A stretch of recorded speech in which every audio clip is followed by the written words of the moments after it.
The first thing my mother saw when she came back from vacation was a locksmith changing the deadbolt on the front door. She stopped in the driveway with her suitcase still in one hand, and her sunglasses half slid down her nose. My brother was behind her, dragging a rolling bag across the sidewalk, and both of them just stared like they had wandered onto the wrong street. Then my mother looked up at the porch and saw me standing there with my arms crossed, calm enough to make her face twist with anger. "Lena," she snapped, voice sharp enough to cut glass. "What is going on?" Behind her, my brother Tyler laughed under his breath like this was some kind of prank. "Tell me this is a joke." I didn't answer right away. I just watched the locksmith test the new key, listened to the click of the fresh lock, and then I held up the manila folder in my hand. "That," I said, "is what's going on?" My mother's eyes narrowed. "Open this door." I looked at her for a long moment. Then I looked at the folder again, at the papers that had changed everything in my life while they were sipping drinks and posting beach photos like I was some forgotten piece of luggage. "No," I said quietly. "Not anymore." My mother's mouth fell open. Tyler's face changed first from confusion to irritation, then to something else when he noticed the stranger standing beside me in a suit. That was Mr. Halpern, the estate attorney. He gave them a polite nod that somehow made the situation feel even worse. "Mrs. Bennet," he said. "Mr. Bennet, you should both come down from the driveway. We need to discuss the property." My mother stared at him like he had just spoken a different language. "Property? This is my house." Mr. Halpern opened the folder and pulled out a document. "Actually, it is not. Not anymore." My mother made a sound I had never heard from her before. It was smaller than a scream, uglier than a gasp. Tyler dropped his suitcase onto the sidewalk, and that was the moment they realized the girl they had left behind had stopped waiting for them to decide her worth. 3 weeks earlier, they had told me they were going on vacation and that I needed to stay home and watch things. That was the phrase my mother used, like I was a teenager who needed supervision instead of a 28-year-old woman who had spent the last year holding this family together while they acted like I was decoration. "We'll be gone 5 days, she said, standing in the kitchen in her new white sundress, checking her reflection in the microwave door. "You can handle the house." Tyler leaned against the counter, scrolling through his phone, one expensive watch on his wrist and a smirk on his face like the world had been built to entertain him. "Besides," he added, "somebody has to be responsible around here." I almost laughed then, because if responsibility were a person, it would have been me with my tired eyes, late rent notices, and grocery receipts stuffed into my jacket pocket. I had paid the electric bill twice that spring because my mother forgot. I had driven Tyler to job interviews he never showed up for. I had sat with my grandma Ruth at the kitchen table every Tuesday night, helping her sort pills into little plastic boxes while my mother and Tyler argued about who had the busier life. My grandma had passed 2 months before that vacation. Even saying the words still felt wrong. She had been the one person in the house who looked at me like I was not an inconvenience. She remembered the coffee I liked, the way I always tucked my hair behind my ear when I was nervous, and the fact that I cried during commercials with dogs in them and got embarrassed when anyone noticed. After Grandma Ruth passed, my mother had made everything about money. There were questions about the house, questions about the savings account, questions about whether Grandma had left anything useful. Tyler's wife, Megan, had turned up on the 3rd day after the funeral, wearing a tight smile and a designer handbag, and she had asked me, in the softest voice she could manage, whether Grandma had had a safe hidden somewhere. My mother had laughed at that too loudly. Then she started telling people that Grandma had always favored Tyler because Tyler was the son who stayed close, which was the kind of lie that gets easier to tell when everyone in the room is too polite to call it one. The truth was, Tyler stayed close because he liked having a roof over his head without paying for it. Grandma had stayed quiet about it for years. She saw everything, but she rarely said much. Instead, she watched. And sometimes, when the rest of the family wasn't paying attention, she'd put her hand over mine and squeeze once, like she was trying to send me a message through skin and bone. 2 nights before they left for vacation, I had been cleaning out Grandma's room when I found the key. It was taped to the back of an old picture frame inside the closet. The frame held a faded photograph of Grandma and me at the county fair when I was 14, both of us grinning with cotton candy in our hands. When I slid the backing off, the key fell into my palm, wrapped in a folded piece of paper with my name written in Grandma's slanted handwriting. For a second, I just stood there staring at it. Then I unfolded the note. Lena, if you are reading this, they have already started. Open the blue tin box under the winter coats. Do not show them. Do not let them talk you out of what is yours. My hands shook so hard I had to sit down on the carpet. Under the winter coats, there really was a blue tin box.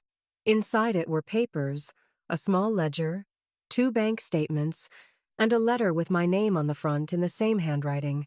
I remember sitting there on the floor with the closet door half open, hearing Tyler downstairs laughing at something on television, while my grandmother's voice came alive in my head from the page. She had left me the house. Not Tyler. Not my mother. Me. The letter explained everything in a way that made my chest ache. Grandma had changed her will 6 months before she passed, after she caught my mother making withdrawals from her account.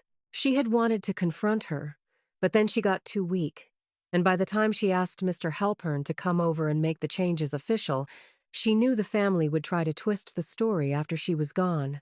So she made sure the documents were filed properly. She made sure the house went into a trust under my name. She made sure there was a separate account with enough money to cover the back taxes, repairs, and the rest of my life if I chose to stay. And then she explained why. Because I was the only one who came when she called. Because I was the only one who remembered to buy her mint tea instead of black. Because when she fell in the kitchen that winter and couldn't reach the phone, I was the one who found her, held her hand, and stayed with her until the ambulance came, even while my mother complained about missing a manicure appointment, because I had been the only one who loved her without calculating what it might cost. I sat there on the closet floor and cried so hard I could barely breathe, not because of the money, not even because of the house, because for the first time in my life, somebody in my family had seen me clearly. When I called Mr. Halpern the next morning, he already sounded like he had been expecting me. That made me nervous at first, but then he asked me to meet him at his office, and I brought the blue tin box in a tote bag like it might break if I held it too tightly. He spread everything out across his desk and went through the documents one by one. The house was in trust. The will was valid. The changes had been notarized. The bank records showed a pattern of withdrawals that matched the months my mother claimed she had been helping Grandma with her expenses. I remember staring at him and saying, "So she really did this?" He folded his hands. "Your grandmother was very deliberate, Miss Bennet. Very deliberate. And my mother?" He paused just long enough to tell me the truth without being cruel. "If the withdrawals were unauthorized, that becomes a different matter." My stomach dropped. "You mean she took the money?" "I mean," he said carefully, "there is enough here to trigger a formal review." I should have felt triumphant. Instead, I just felt sick, because in that moment I understood something I had not wanted to understand. My mother had not just been selfish. She had been stealing from the woman who raised her. I went home with copies of the papers and a pounding heart. My mother and Tyler were packing swimsuits and charging hotel reservations to a card Grandma had once paid off for them in a moment of kindness they had clearly mistaken for weakness. Before they left, my mother handed me a list of chores. Trash on Tuesday. Water the plants. Feed the dog. Don't let Tyler's bike sit in the rain. Clean the porch. Leave the spare key under the mat in case the plumber comes. Then she smiled, that thin, polished smile she used when she wanted me to feel small. "We'll bring you something back," she said. "Maybe a keychain." Tyler smirked. "Try not to miss us too much." When the door closed behind them, the house felt different immediately. Too quiet. Too empty. Like it had been holding its breath. I stood in the kitchen for a full minute just listening to the silence. Then I opened my laptop and started making calls. The first person I called was Mr. Halpern. The second was the bank. The third was the locksmith. After that, I called a small moving company and asked them to come the next day. I took photos of everything in the house. Every drawer, every cabinet, every bill sitting on the counter. I found Grandma's old checkbook in the bread box and made copies of the page that showed one of my mother's suspicious withdrawals. Then I went into Tyler's room and found a folder under his mattress with hotel brochures, cruise ads, and a printed email that mentioned a down payment on a condo he had been telling everyone was a future investment. He had been planning to use Grandma's house money before Grandma was even cold in the ground. That night I barely slept. The next morning I found the last piece of the puzzle. It was inside the little ceramic sugar jar on Grandma's shelf in the dining room. Taped to the bottom was a tiny folded note and a flash drive. The note said, "For when they deny everything." My hands were shaking so badly I nearly dropped the flash drive. I plugged it into my laptop and sat down in the dining room with my pulse pounding in my ears. There was one video file. Grandma was sitting in her favorite chair, wearing the blue sweater I had bought her the previous Christmas. Her hair was brushed neatly back. Her face looked tired, but her eyes were still sharp. "If you are watching this," she said, and then she paused and gave that little half smile she always had when she knew more than everyone else. Then I was right to worry. I covered my mouth with one hand. On the video, Grandma explained that my mother had tried to convince her to sign documents that would have moved the house out of trust. She explained that Tyler had brought over a notary he claimed was a family friend. She explained that both of them had told her I was too unstable to handle anything. Too emotional, too soft. Then Grandma looked straight into the camera and said, "Lena is the only one in this family who remembers what love is supposed to feel like. I leave her the house because I trust her. I leave her the money because she earned peace. And I leave her this recording because I know they will lie." I had to stop the video twice because I couldn't see through my tears. By the time the file ended, I knew exactly what I had to do. I wasn't going to beg. I wasn't going to cry in front of my mother and hope she remembered she had once kissed my forehead when I had the flu. I wasn't going to wait for Tyler to decide whether I deserved to live in my own grandmother's house. I was going to protect what Grandma had given me. Mr. Halpern moved fast after that. Faster than I expected, honestly. He filed the necessary paperwork, sent formal notice to the bank, and arranged for a temporary restriction on any transfers connected to Grandma's accounts until the review was complete. He also had the locksmith change the locks while I was standing beside him on the porch, hands clenched around the folder like it was the last solid thing in the world. He told me to keep the copies of everything safe. I asked if my mother could fight it. He gave me a small, professional smile. "She can try, but trying and winning are very different things." That was the only comfort I needed. The 5 days they were gone felt like 5 long, strange breaths. I cleaned every room they had cluttered. I packed up old dishes, broken picture frames, and the pile of unopened mail my mother always tossed into a basket and forgot about. I found the original family albums in a cabinet and saw something that made me stop cold. There were years of photos in which I was always in the background. A birthday party where Tyler got the center seat and I was half cut out of the picture. A Thanksgiving table where my plate was in shadow because someone had aimed the camera directly at my mother and her favorite son. A family beach trip where my mother and Tyler stood in front of the ocean smiling while I held a cooler, looking like the hired help. It should have made me angry. Maybe it did. But mostly it made me tired in a way sleep never fixed. So I stopped looking at their old photos and started building a life that belonged to me. I opened the windows. I let the summer air fill the house. I put Grandma's blue sweater over the back of her chair in the living room where it belonged. I made coffee the way she liked it. I played old country songs low in the kitchen and danced badly with the dog while he chased my feet. And somewhere in the middle of all that, I realized I was not waiting anymore. I was living.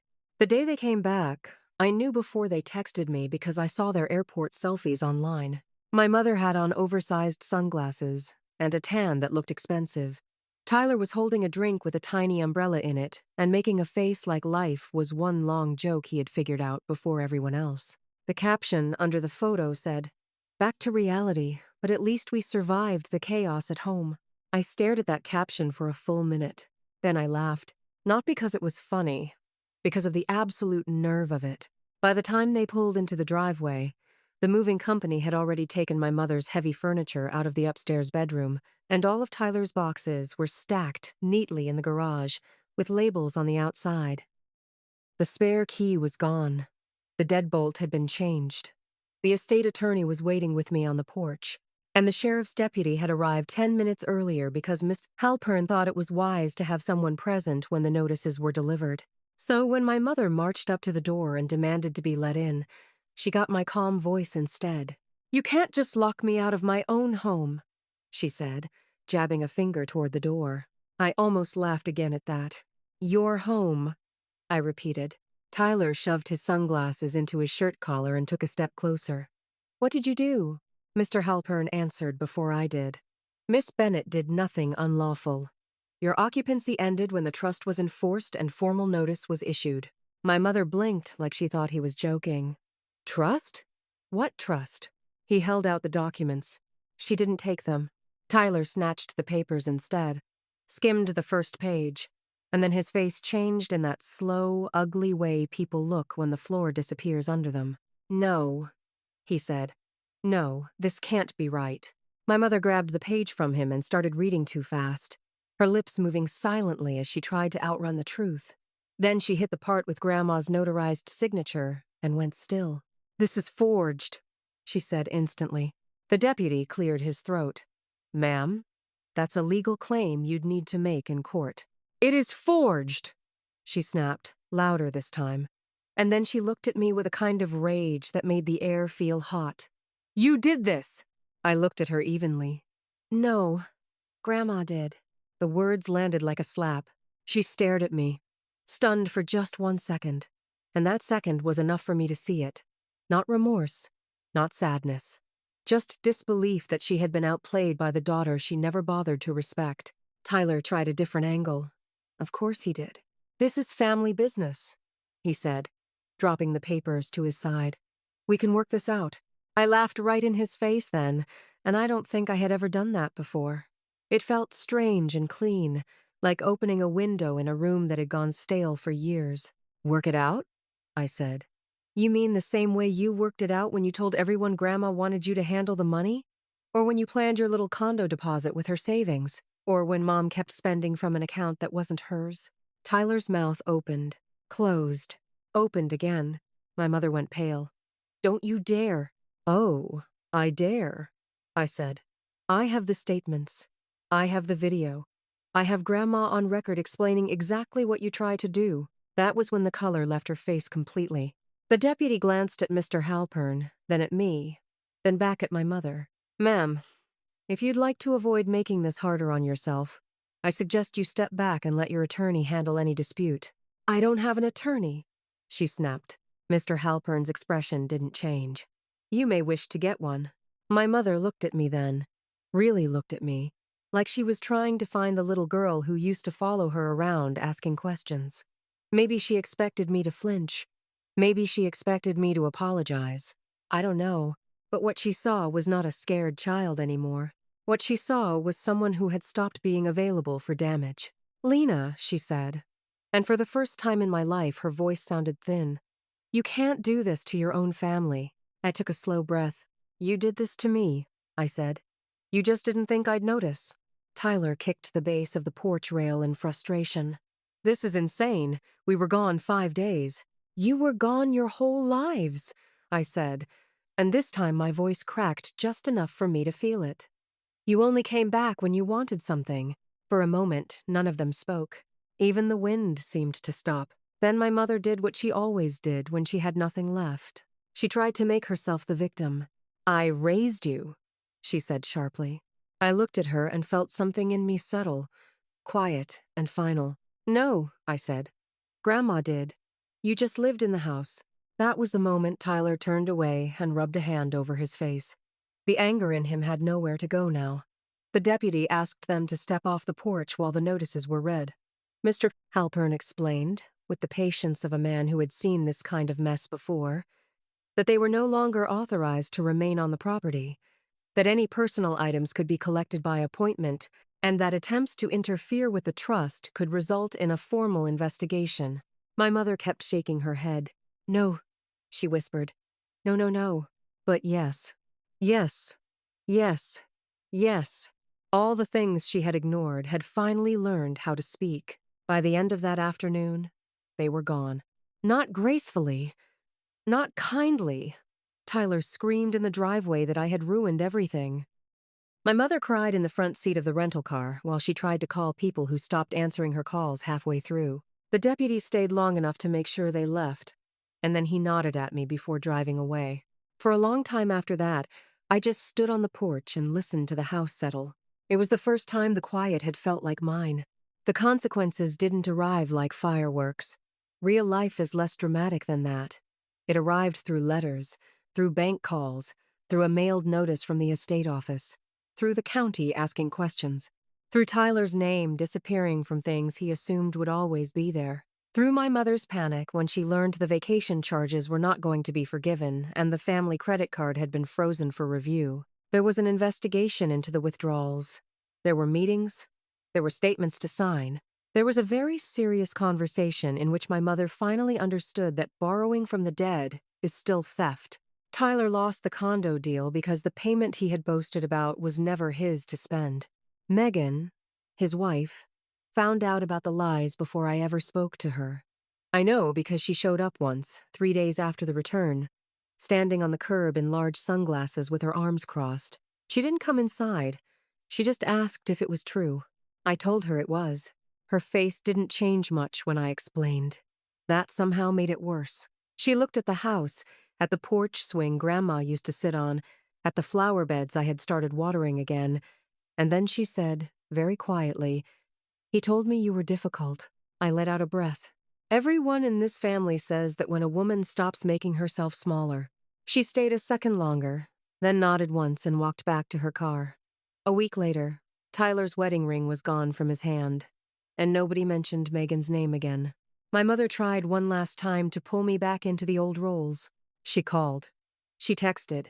She left a voicemail that started with the words, "We need to talk like a family," and ended with her crying so hard I could barely understand her. I listened to it twice.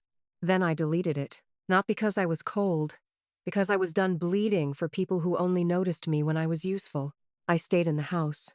That was the part nobody expected. They thought I'd sell it, take the money, and disappear somewhere they couldn't find me. Maybe they thought that because it was easier to imagine me leaving than to imagine me claiming space in a world they had always planned to keep crowded against me. But Grandma had left this place to me for a reason. So I painted the kitchen a softer color. I fixed the squeaky floorboard by the back stairs. I planted roses along the fence because she used to say every good house should have something blooming by the side yard. I framed the video still of her smiling into the camera and left it on the mantel. Not as a trophy, but as proof. Proof that kindness matters. Proof that quiet people notice everything. Proof that the woman they dismissed had been the one keeping the family from falling apart all along. I also used part of the money exactly the way Grandma had hoped I would. I paid every overdue bill attached to the property. I cleared the old debt my mother had pretended not to see. I fixed the broken plumbing and the roof leak above the hallway closet. Then, after everything else was settled, I took the rest of the money and started a small community program in Grandma's name for women helping to care for older family members without getting paid or appreciated for it. Not because I owed my family anything, but because Grandma would have loved the idea of turning a wound into something useful. The first time I stood in front of a room full of women and told them my story, my hands were shaking. But I did it anyway. I told them what it feels like to be the one people call dramatic when you ask for fairness. I told them how it feels to be the family member everyone counts on while never counting you. I told them how betrayal doesn't always arrive with shouting. Sometimes it arrives as a vacation photo, a fake smile, and a spare key left under a mat. And when I finished, one of the women in the back started crying, then another, then another. That was when I understood that what my family had tried to use against me had actually become the thing that set me free. Months later, I got a package in the mail with no return address. Inside was a single photo. It was Grandma and me from the county fair, the same one that had been in the picture frame, except this time it wasn't faded. On the back she had written in blue ink, "I knew you would be brave when it mattered." I sat at the kitchen table with the photo in my hand and cried for the first time in a long while. But these tears were different. They were not the kind that leave you empty. They were the kind that wash something clean. My mother never got the house back. Tyler never got the easy life he expected. The money they thought belonged to them ended up doing exactly what Grandma wanted it to do. It protected the person who had protected her. And me? I learned that being left behind is not always the same as being abandoned. Sometimes, it is the universe clearing the room, so you can finally hear your own voice. The last time I saw my mother, it was outside a courthouse during one of the hearings tied to the estate review. She looked smaller than I remembered, less polished, less certain. Tyler stood a few feet away, pretending not to know me, which was fine by me. My mother approached slowly, like she was afraid I might vanish. "I made mistakes," she said. I waited. She looked down at her hands. I was under a lot of stress. I thought about all the years she had made me absorb her stress, her moods, her disappointments, her messes. I thought about the mornings I skipped breakfast so Tyler could have extra. I thought about the nights I sat beside Grandma's bed while my mother said she was too busy. I thought about the vacation photos, the lock on the door, the way she had looked at me like I was still a child she could order around. Then I said the only thing that was true. "I hope you get help," I told her. "But I am not your place to land anymore." Her eyes filled, but I didn't wait to see if she would cry. I walked back to my car, got in, and drove home to the house she had once called hers, with all the confidence in the world, and all the honesty of a person who had never deserved it. At the end of the driveway, the roses Grandma had loved were blooming hard and bright in the afternoon sun. I parked, stepped out, and stood there for a moment with my hand on the gate. Then I smiled, not because everything was perfect, not because the hurt was gone, not because betrayal stops mattering, just because justice finally catches up. I smiled because I had survived the part they were sure would break me. And when they left me alone and went on vacation, they thought they were leaving behind someone weak. What they came back to was a woman who had found the truth, taken her place, and built a life they would never be allowed to ruin again.